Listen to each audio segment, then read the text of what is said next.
Hello friends, welcome back to my channel. చూడండి friends, నేను టమాటా చట్నీ ఎలా చేశాను ఈ వీడియోలో చూపిస్తాను. నచ్చితే కనుక ఒక లైక్ చేసి సబ్స్క్రైబ్ చేసుకుని సపోర్ట్ చేయండి ఫ్రెండ్స్. నేను ముందుగా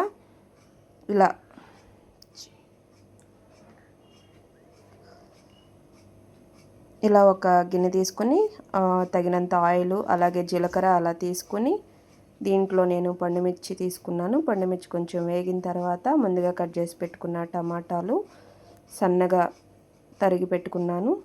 పండుమిర్చి కొంచెం వేగిన తర్వాత టమాటా ముక్కలు వేసేసి టమాటాలో వచ్చే వాటర్ అంతా ఇంకిపోయే వరకు ఉడికించుకోవాలి. ఇలా ఉడికిన తర్వాత దీంట్లో కొంచెం చింతపండు, కొంచెం వెల్లుల్లిపాయలు వేస్తే బాగుంటుంది. ఇలా మొత్తం కూడా కొంచెం ఉడికిన తర్వాత మనకి టేస్ట్కి సరిపోను సాల్ట్ వేసేసి కొంచెం ఉడికించుకుంటే సరిపోతుంది. ఇలా ఉడికిన తర్వాత వాటర్ అంతా కూడా ఇంకిపోయే వరకు దించేసి తర్వాత ఆరబెట్టుకుని ఇలా మిక్సీ జార్ తీసుకుని మిక్సీ జార్లో కొంచెం వెల్లుల్లిపాయలు అలాగే ఒక చిన్న 2 ఉల్లిపాయలు తీసుకుని కచ్చాపిచ్చాగా మిక్సీ పట్టేసుకోవాలి. రోట్లోనైనా నూరుకోవచ్చు.